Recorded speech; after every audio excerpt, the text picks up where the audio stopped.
Hello everyone, welcome to Robert Wenzel Talks Economics. I'm Robert Wenzel. Today's topic is, what is the difference between socialism and democratic socialism?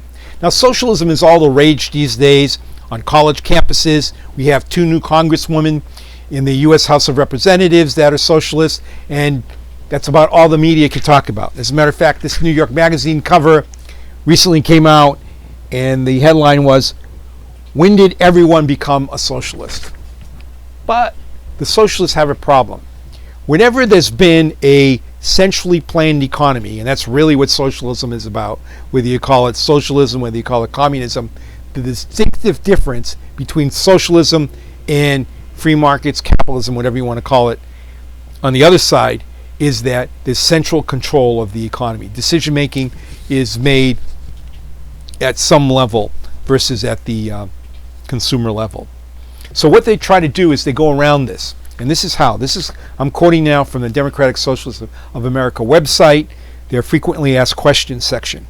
Socialists have been among the harshest critics of authoritarian communist states. See, so they want to distance themselves from Mao's China, the Soviet Union, and Venezuela. They're admitting those are disastrous because they're saying that's not us. Democratic socialists always oppose the ruling party states of these societies, just as we oppose the ruling classes of capitalist societies. Now, what they don't get is that the key difference between socialism, democratic socialism, communism, and free markets capitalism is that in the free markets, you don't have a situation where there's someone in control dictating how something might happen. In a communist situation or a socialist situation where there's a dictator, clearly it's the dictator making the decisions. But in a democracy, democratic socialism, it's pretty much the same thing. They use the term democracy to sort of give the sense that's the will of the people making decisions. But if you really wanted the will of the people to make decisions, you would have free market capitalism. That's where consumers go and they can decide what they want to buy, what they don't want to buy. A producer can decide what he can try to sell, what he tries to produce and offer to the consumers. That doesn't happen when there's a dictator, and it doesn't happen when it's democratic socialism also. The sense is that a democratic socialist society will be a society where everybody makes the decisions. But that's absurd. Who is going to decide how many? Are people going to decide all the time on how many shirts to make, what color shirts to make, what kind of watches to produce, how many watches to produce, what products to make in them, how to make sneakers, how many eyelets in the sneakers, what kind of shoelaces to be put in those, what kind of... That's not going to happen. There's millions and millions of decisions that have to be made every day. Everybody in the world, if it's in this socialist democracy, if it was really this idea where the people would be making the decisions, they'd be at the voting booth all day long. Absolutely silly, absolutely absurd. All that can be done at most is vote for a general trend, and then you vote for people that are going to be the ones that are going to be in control, that are going to actually be making decisions. Now, if you really wanted the people to have influence over what they actually buy on a day-to-day basis all the time, what you're going to have, you're going to need a free market, because then people make the decisions every day by what they buy and what they avoid buying. So businessmen know what to produce. If the businessman is producing something that no one wants, then it dies, and other products, other business people fill the gap. That doesn't happen with socialism of any kind, because once you get that person in power, a couple of things happen. Friedrich von Hayek, a famous economist, wrote a book called The Road to Serfdom. In chapter 10, he talked about how the worst get on top, and he was talking specifically about the leader of a nation. But it also applies to all these people, in whether it's democratic socialists or dictator appointed leaders of a sector or a region. They get there because they know how to climb the ladder of the central planning tree. And that's not the same thing as being a businessman where you have to offer products to the consumer. So they know how to do that, and they know how to accumulate power. And one thing they want to do is they want to be in positions where they can dictate, well, there's a mansion there, who does that go to, or how am I going to divide up houses, and whatever the case might be. He's got control over resources. Remember, we do not live in a Garden of Eden. So control over resources is always significant and always important. And if you got a guy up there that is controlling it, he may use that to his advantage to get resources for himself. So that happens a lot. But in addition to that, it's just impossible to make the calculations when you're doing this. You're guesstimating. The old saying about the Soviet Union was they used a Sears catalog decision making because they had no idea what consumers really wanted because it was all a dictatorship kind of thing. So what they did is they sort of looked at the Sears catalog, what was going on in the United States, and roughly made products along those lines. But let's go on. Again, from the Democratic Socialists of America website. Democratic Socialists believe that both the economy and society should be run democratically to meet public needs, not to make profits for a few. Okay, so here we go again with the public needs. Okay, so they're distorting things because if you've got the consumers choosing, that's as public and individual as you can make it. Not some kind of democratic thing where this central planners working their way into the system and all that. As far as profits, and they're attacking profits. What they're really doing here is probably talking about the Marxian view of profits as being exploitation of the labor. Now, in a free market, that doesn't happen. You have too many businesses competing for people all the time. Wages are set on the market. There's no exploitation of wages of labor by businessmen. It doesn't happen because there's just too many businessmen around and they bid up the prices, and that's why we see the market price and wages we have, and that's why, for example, we see the top athletes who are extremely valuable because they put people in the seats and they cause people to watch TV. They get incredible amounts of income, and so what? The sports guys suddenly are not exploitative and the rest of the business guys are? It doesn't make any sense. There is no exploitation of that sort going on. But I'll tell you what a profit is, and this is why profit is good. Businessmen, when they come up with an idea to provide a consumer good, they put together capital, they put together labor, they put together different resources, and it costs them a certain amount to make a product, and then they offer it on the market. If they can offer it on the market for more than what they produced it for, the cost, they're going to make a profit. So it's really the consumer who decides who gets profit in a free market system. There's no exploitation going on here. It's the consumer rewarding a businessman who put together capital, resources, and labor together in a way to produce some type of product that consumers want. And if the businessman produces something that consumers don't want, and he can't sell it at the price that consumers are willing to pay for, where he can make a profit, he's not going to do it. Profit is totally in control of the consumer. It's the entrepreneur's vision, but it's the consumer that has the final word. So the more profit in a system, the better off it is, because it's telling you that consumers are saying, nice job, guy. You just put something together in a way that hasn't been done before, and I'm willing to pay for this. And then what happens is when there's profit in a sector and other entrepreneurs get wind of it, hear of it, they start to move in, and the amount of profit in that area drops, but that's because there's more people entering in, and the competition sets in. But when those big profits come, that's when a guy is doing something that no one else has figured out, and it's a wonderful thing because it just expands our standard of living.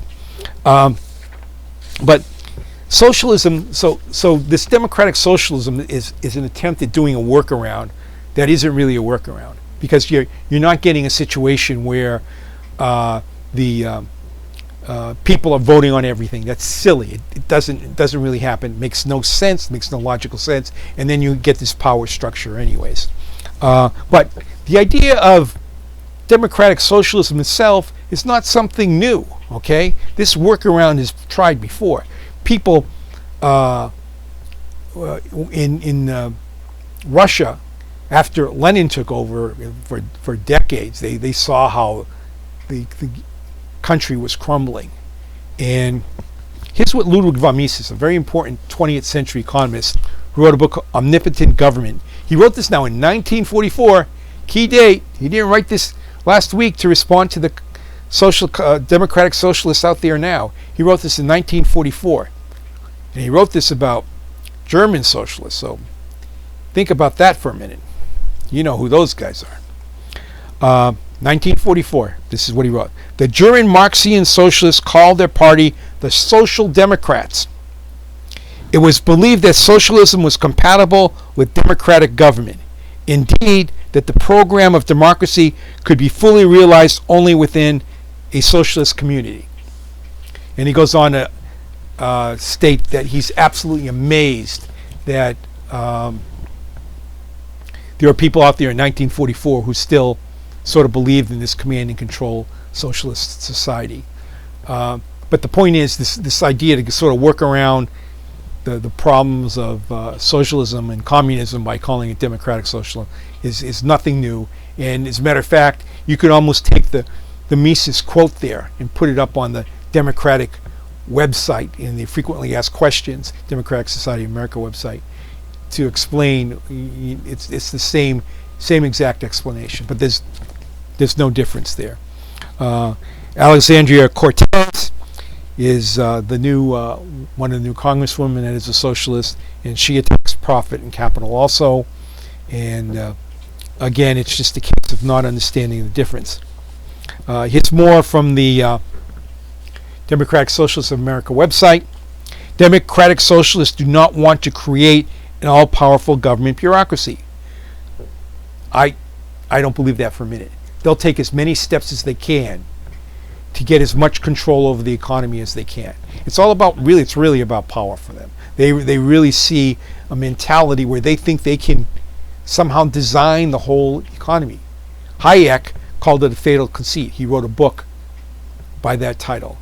And the fatal conceit was that some men, especially socialists, think they can design the whole entire economy when things are changing all the time. It makes no sense. Democratic socialists do not want to create an all-powerful government bureaucracy, but we do not want big corporate bureaucracies to control our society either. Okay? Well, the big government, the corporate bureaucracies, to the degree they control us, is really the result of the degree of socialism we have now that sort of keeps competitors out.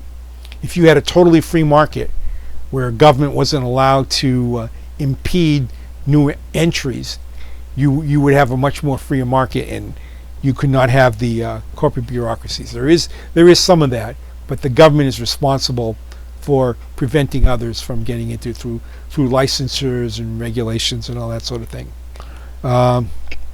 We believe that social and economic decisions should be made by those whom they most affect. Yeah, in the free market, that's where it happens.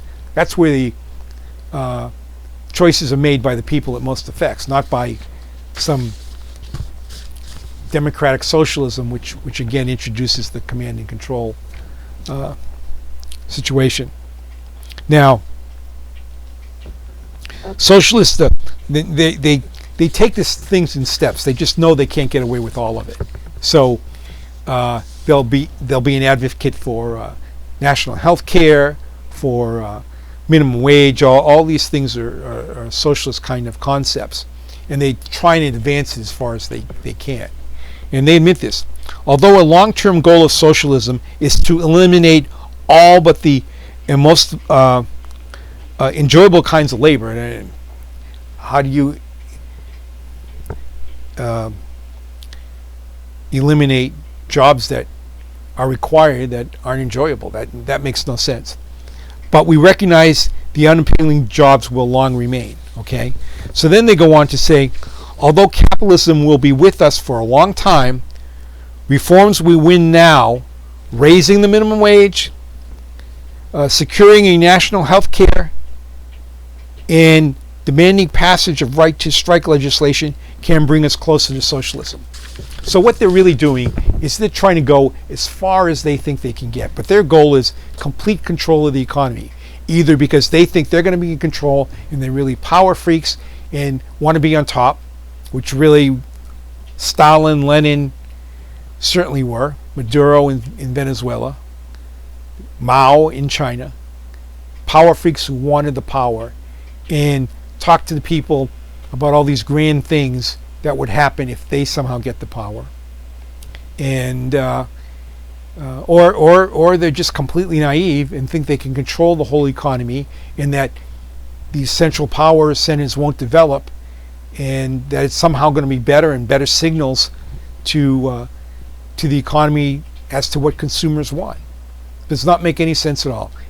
So there's your answer. What's the difference between socialism and democratic socialism? Nothing. Take the eyewash away. It's the same thing. It's some kind of control about the economy that eliminates consumer choice, that eliminates the opportunity for businessmen to be rewarded if they produce something consumers want, and it eliminates the opportunity for businessmen to try out new ideas, to compete in the market, and raise the standard of living that way. Democratic socialism, communism is all about lowering the standard of living because it can't possibly react in the economy the way people do on an individual basis, on a daily basis.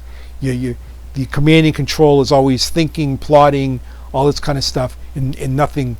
It can't envision all the possibilities in the economy. They think they can. It's a fatal conceit, but doesn't happen.